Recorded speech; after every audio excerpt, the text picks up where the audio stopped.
Babylon का ऐतिहासिक रेखा चित्र। इतिहास के पन्नों पर बेबीलोन से ज्यादा चमकदार शहर नहीं मिलता। इसके नाम से ही संपत्ति और ऐश्वर्य की झलक मिलती है। इसके सोने और जवाहरातों के खजाने बेशुमार थे। सामान्यतः ऐसी छवि बनती है कि ऐसा अमीर शहर किसी विलासिता की जगह में बसा होगा और इसके चारों ओर जंगल और खनिज पदार्थों के स्रोत होंगे, पर ऐसा नहीं था। ये यूफ्रेटस नदी के किनारे एक समतल और बंजर घाटी में बसा था। इसमें जंगल नहीं थे, खान नहीं थी, इमारत बनाने के लिए पत्थर भी नहीं थे।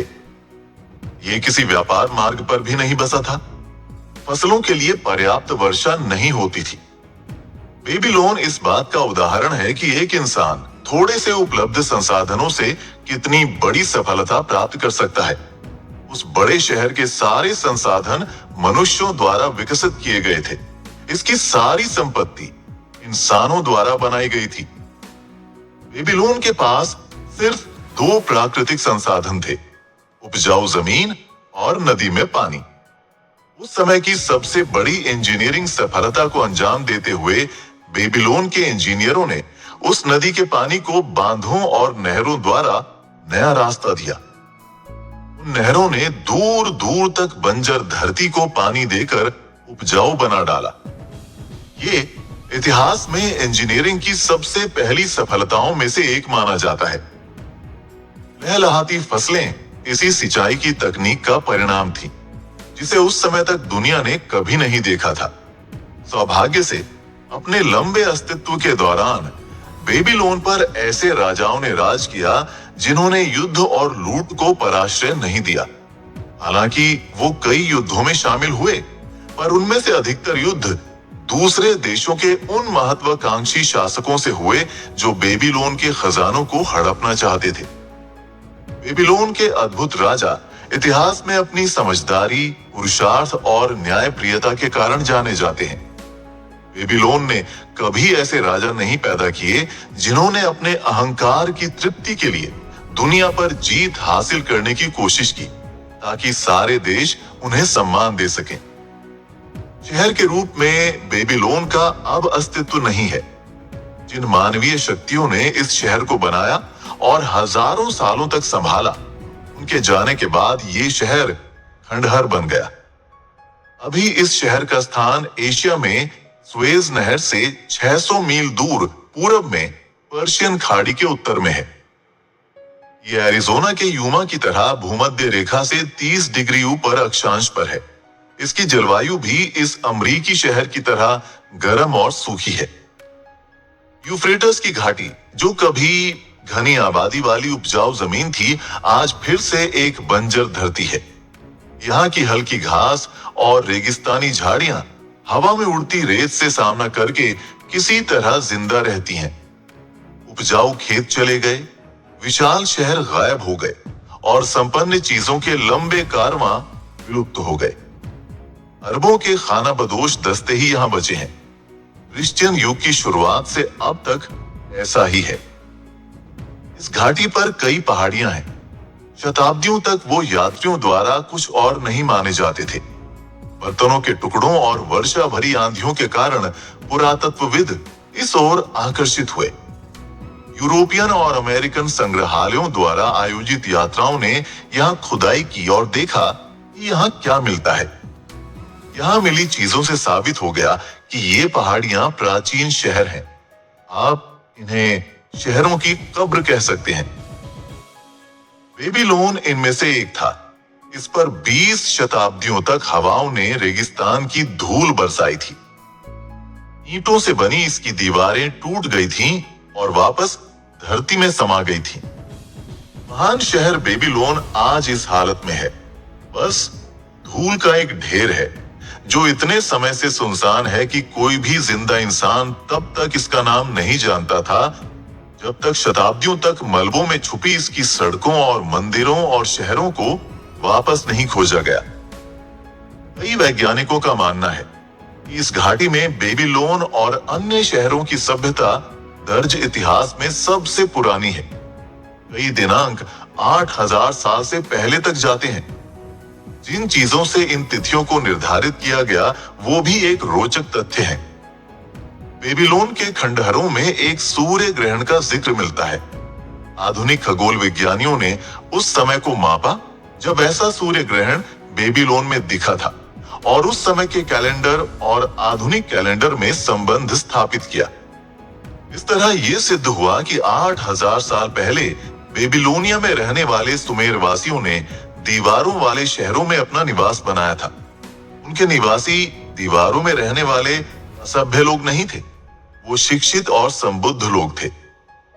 जहां तक लिखित इतिहास की बात है, वो पहले इंजीनियर, पहले खगोल विज्ञानी, पहले फाइनेंसियर और लिखित भाषा वाले पहले लोग थे।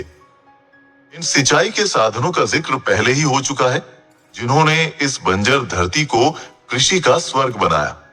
उन नहरों के अवशेष अब भी मिलते हैं, हालांकि अब वो बालू से भर चुके हैं। कुछ तो इतने बड़े हैं कि इन्हें पानी से खाली रखा जाए तो दर्जन भर घोड़े इसमें एक साथ दौड़ सकते हैं। आकार के मामले में वो कोलोराडो और यूटा की सबसे बड़ी नहरों से कम नहीं है। घाटी की जमीन को सींचने के अलावा बेबीलोनियन इंजीनियर ने इतना ही बड़ा एक और काम किया। उन्होंने नालियों का एक बड़ा तंत्र तैयार किया, जिसने यूफ्रेटस और टिग्रिस नदियों के मुहाने पर जमीन के एक बड़े हिस्से को भी सिंचाई के अंतर्गत डाल दिया। हेरोडोटस, जो एक ग्रीक इतिहासकार और यात्री थे, ने बेबीलोन की यात्रा की और वो एकमात्र बाहर के वासी हैं जिन्होंने इसका विवरण दिया है। उनके लेखनों से शहर का विस्तृत विवरण और उनकी अनोखी परंपराओं की जानकारी मिलती है। वो जमीन की उपजाऊ प्रकृति और उसमें होने वाली गेहूं और जौ की लहलहाती फसलों का भी जिक्र करते हैं। बेबीलोन का ऐश्वर्य भले खो गया हो, पर उसका ज्ञान आज भी हमारे लिए सुरक्षित रखा है। इसके लिए हम उनके रिकॉर्ड के एहसानमंद हैं। उस समय कागज का आविष्कार नहीं हुआ था, इसीलिए उन्होंने गीली मिट्टी के तख्तों पर बड़ी मेहनत से वो चीजें लिख दी थी। पूरा होने पर उन्हें आग में पकाया गया और वो मजबूत टाइल बन गए। आकार में वो 6 गुना 8 इंच थे और 1 इंच मोटे थे। मिट्टी के वो टैबलेट, उन्हें इसी नाम से जाना जाता था, उस समय उतने ही काम आते थे जितने आज लिखने के आधुनिक तरीके काम आते हैं। उन पर कहानियां, कविता, राजाज्ञा के संवाद, धरती के नियम, संपत्ति के नाम, मिसरी नोट्स और दूर शहरों में भेजे जाने वाले संदेश भी लिखे जाते थे। इन्हीं मिट्टी के टैबलेट से हमें उस समय के लोगों के बारे में अंतरंग और निजी जानकारी मिलती है। उदाहरण के लिए, एक साधारण दुकानदार के एक टैबलेट से पता चलता है कि किस तारीख को एक ग्राहक ने एक गाय खरीदी और बदले में गेहूं के 7 बोरे दिए, जिनमें 3 को उसी समय दे दिया गया और बाकी 4 ग्राहक की अनुमति का इंतजार कर रहे थे। इन बर्बाद शहरों में पुरातत्वविदों ने इन टैबलेट की पूरी लाइब्रेरी पाई है, जिनमें ऐसे लाखों टैबलेट पड़े थे। बेबीलोन की सबसे अनोखी चीजों में से एक है वो विशाल दीवारें जो शहर को घेरती थीं। प्राचीन काल के लोगों ने उन्हें पिरामिडों के साथ जोड़ते हुए दुनिया के 7 आश्चर्यों की श्रेणी में रखा। रानी सेमीरामिस को शहर के प्रारंभिक इतिहास में पहली दीवारें बनाने का श्रेय मिलता है। वर्तमान खुदाई करने वालों को असली दीवारों का कोई निशान नहीं मिलता, उनकी ऊंचाई का भी पता नहीं चलता। शुरुआती लेखकों के अनुसार ऐसा लगता है कि वो 50 से 60 फीट ऊंचे थे। उनके बाहरी तरफ जली हुई ईंटें थीं और अंदर की तरफ पानी की मोटी नालियां थीं। बाद की ज्यादा प्रसिद्ध दीवारें ईसा मसीह के 600 साल पहले राजा नेबुकोडनेस्सर ने बनवानी शुरू की। उसने इतने बड़े स्तर पर काम शुरू करवाया कि वो उसे पूरा होते देखने के लिए जिंदा नहीं रहा। ये काम उसके बेटे नेबूचडनेस्सर ने पूरा कराया, जिसका नाम बाइबल के इतिहास में मिलता है। इन दीवारों की ऊंचाई और लंबाई विश्वास के परे है। विश्वासजनक स्रोतों से पता चलता है कि वो 107 फीट ऊंची थी, जो एक आधुनिक 15 तला मकान की ऊंचाई के बराबर है। उनकी पूरी लंबाई 9 से 11 मील थी। ये अपने शीर्ष पर इतनी चौड़ी थीं कि इस पर 6 घोड़ों वाला रथ दौड़ाया जा सकता था। आज इस विशाल बनावट का सिर्फ आधार और नालियां बचे हैं। इन खंडहर के बाद जो बचा था उसकी कसर अरबों ने ईंटों का कहीं और इस्तेमाल करके पूरी कर दी। बेबीलोन की दीवारों के चारों ओर उस समय के हर योद्धा की सेना युद्ध में विजय के बाद मार्च किया करती थी।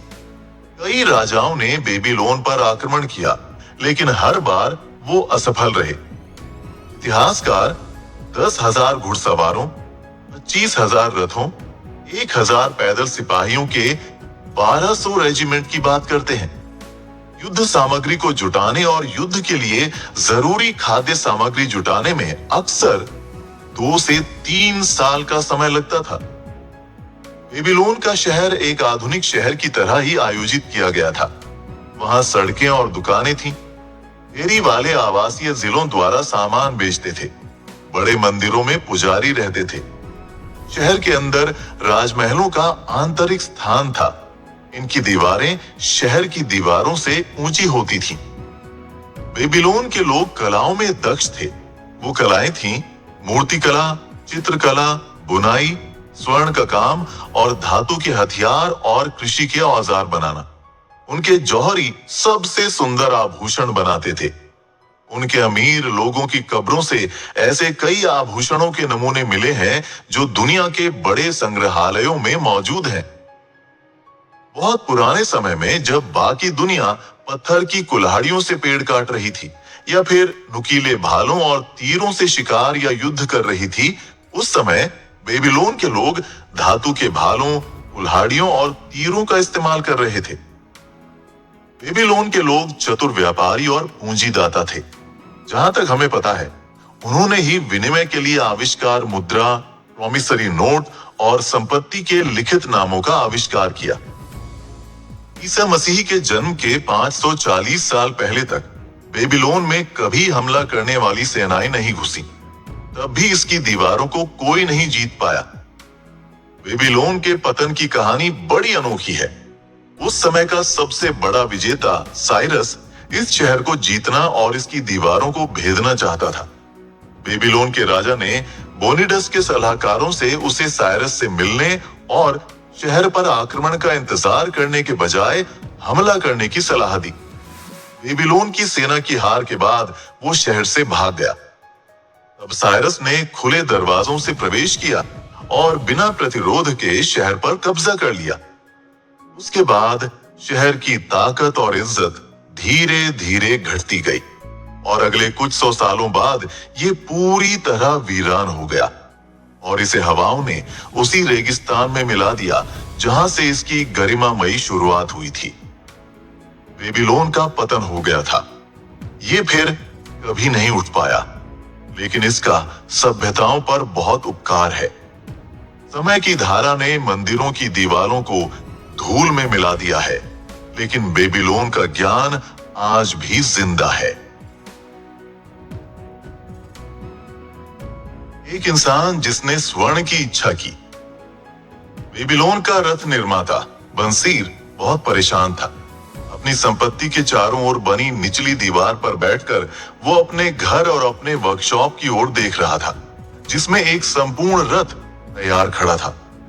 उसकी पत्नी अक्सर खुले दरवाजे पर दिखाई दी जाती थी।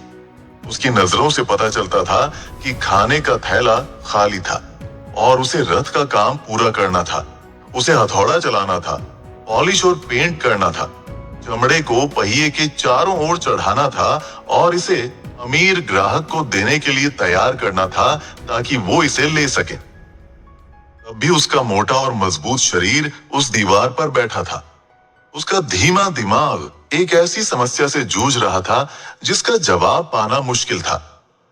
यूफ्रेटस की घाटी पर आग बरसाता सूरज उसे परेशान कर रहा था। पसीने की बूंदें उसकी भौहों पर आकर उसकी छाती के घने बालों पर टपक रही थीं। उसके घर के आगे राजा के महल को घेरने वाली ऊंची दीवारें थीं। नजदीक में बेल के मंदिर की रंगीन मीनार थी जो नीले आसमान में प्रवेश कर रही थी। ऐसी विशाल सुंदरता के सामने उसका साधारण घर था और वैसे कई लोगों का घर था जो और भी साधारण थे।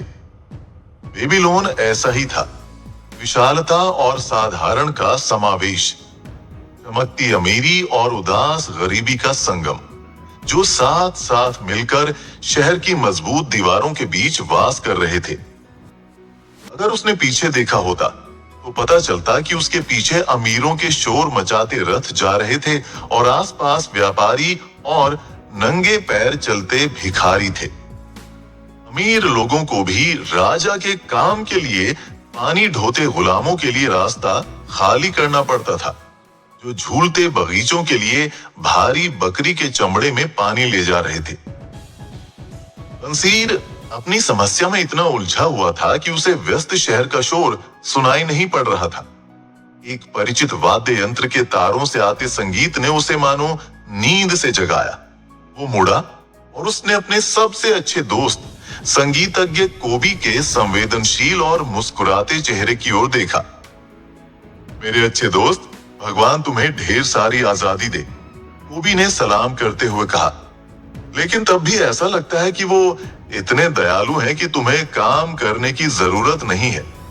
मैं तुम्हारे सौभाग्य में तुम्हारे साथ खुश हूं और इसे मैं तुम्हारे साथ बांटूंगा भी। कृपया अपने बड़े बटुए से 2 साधारण सिक्के निकालो और उन्हें मुझे दे दो, जब तक रात में सज्जन पुरुष के यहाँ भोज समाप्त ना हो जाए।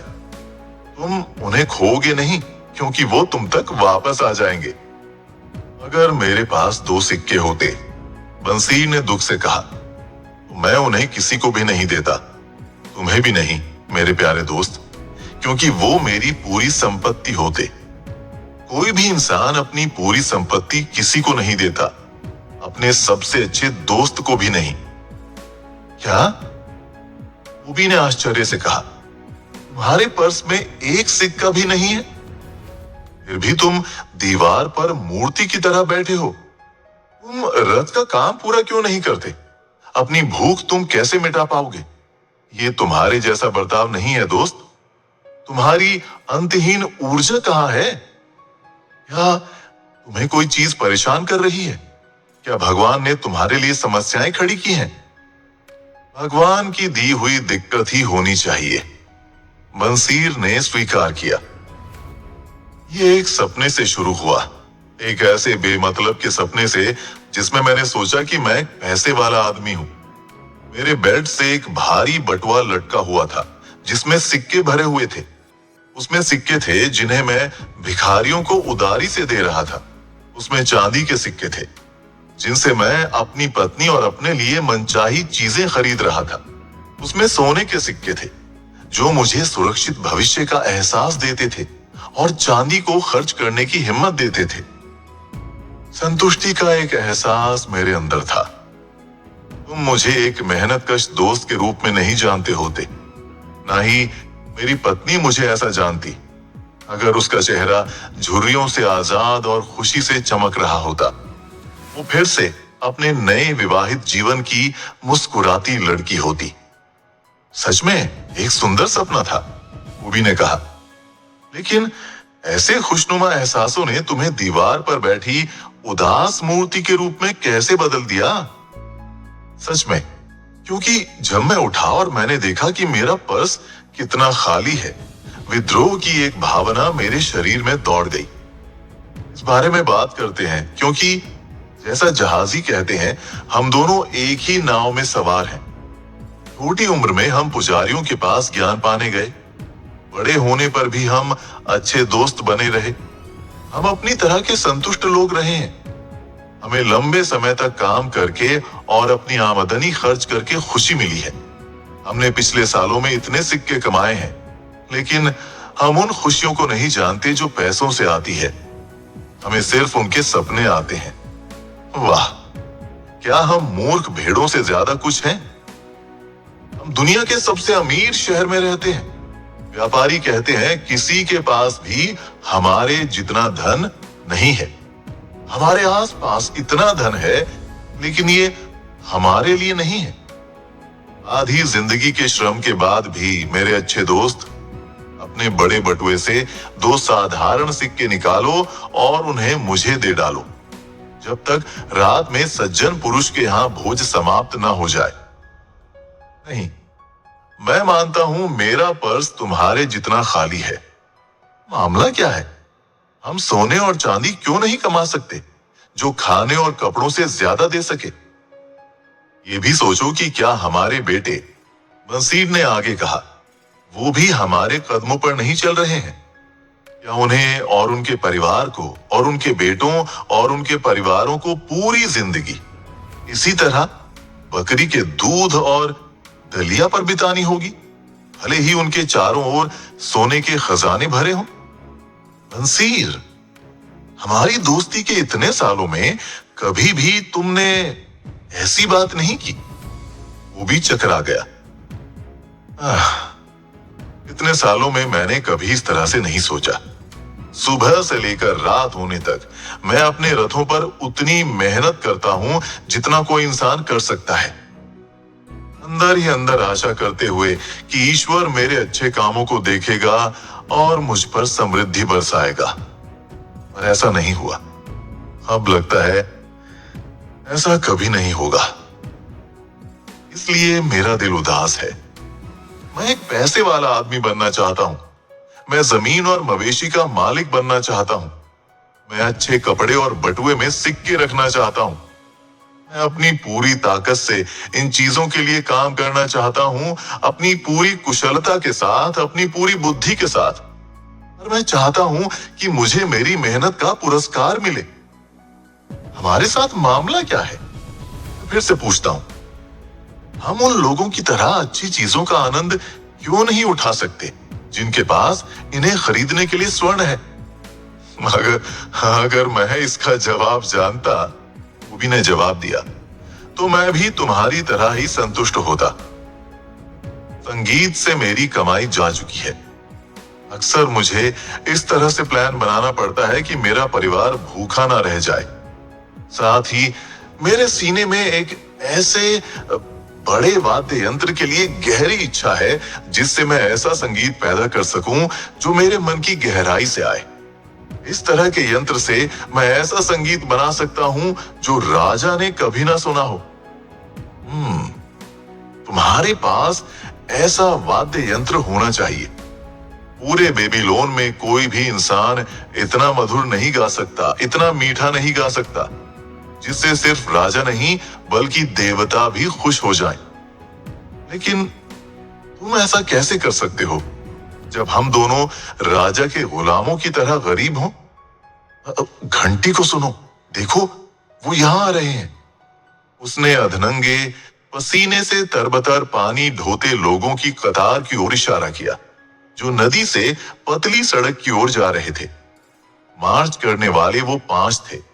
हर एक के ऊपर बकरी की खाल के भारी थैले में पानी था। एक अच्छे कद वाला आदमी उन लोगों का नेतृत्व कर रहा था। कूबी ने घंटी वाले इंसान की ओर इशारा किया, जो बिना किसी बोझ के आगे बढ़ रहा था। अपने देश का एक शक्तिशाली आदमी है, ये साफ दिखता है। इस कतार में कई अच्छे कद वाले लोग हैं। बंसीर ने स्वीकार किया, हमारी तरह अच्छे लोग हैं। लंबे गोरे लोग जो उत्तर से हैं, दक्षिण से हंसते हुए काले लोग हैं, आसपास के देशों से छोटे भूरे लोग हैं। सभी एक साथ नदी से बगीचों की ओर जा रहे हैं, आगे पीछे, हर रोज, हर साल। इनके पास सामने देखने के लिए खुशी नहीं है। टैंकों के बिस्तर पर सोते हैं, खाने के लिए मोटा दलिया है। इन बेचारे लोगों पर दया आती है कूबी। उस पर मुझे भी दया आती है। तब भी मुझे दिखता है कि हमारी हालत इनसे खास अच्छी नहीं है, हालांकि हम खुद को आजाद कहते हैं। ये सच है कूबी, भले ही सुनने में कितना बुरा लगे। हम हर साल इसी तरह से गुलामों वाली जिंदगी नहीं जीना चाहते। काम काम बस काम, कहीं पहुंच नहीं रहे। हम नहीं सीख सकते कि कैसे उनकी तरह स्वर्ण पा सकें? कूबी ने पूछा। शायद हम उन लोगों से कोई रहस्य सीख सकें जो जानते हैं, बंसीर ने सोचकर जवाब दिया। आज के दिन, कूबी ने सलाह दी, मैं अपने पुराने दोस्त अरकद से मिला जो अपने सोने के रथ में जा रहा था। मैं कहूंगा कि उसने मुझे वैसे अनदेखा नहीं किया जैसा करना बहुत लोग अपना अधिकार समझेंगे। बदले में उसने अपना हाथ हिलाया ताकि सारे देखने वाले लोग उसे संगीतकार कोबी को संबोधित करते और उसकी ओर दोस्ती भरी मुस्कान देते हुए देखें। उसे बेबीलोन का सबसे अमीर आदमी माना जाता है। बंसीर ने सोचा, वो इतना अमीर है कि राजा भी उससे खजाने के लिए मदद लेते हैं। कोबी ने कहा, इतना अमीर? बंसीर ने कहा, मुझे डर लगता है कि कहीं मैं अपने हाथ उसके मोटे बटुए पर ना डाल दूं। बकवास, कोबी ने फटकारा। एक इंसान की संपत्ति उसके बटुए में नहीं होती। एक मोटा बटुआ तुरंत खाली हो जाता है अगर उसे भरने के लिए स्वर्ण की धारा ना हो। हरकत के पास आमदनी है जो इसे लगातार भरती रहती है, भले ही वो कितना ही क्यों ना खर्च करे। आमदनी,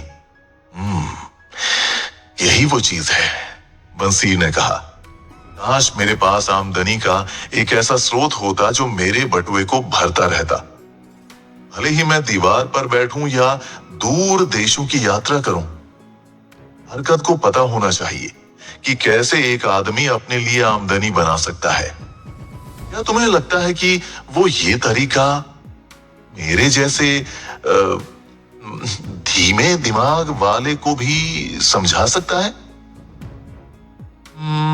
मुझे लगता है उसने ये तरीका अपने बेटे नोमासिर को सिखाया, कोबी ने जवाब दिया। क्या वो नीनेवाह के पास नहीं गया जैसा ये बताया जाता है और वो अपने पिता की सहायता के बिना शहर का सबसे अमीर आदमी बन गया? कोबी, तुम्हारी बात से मुझे एक दुर्लभ विचार आया है। बंसीर की आंखों में एक चमक आ गई।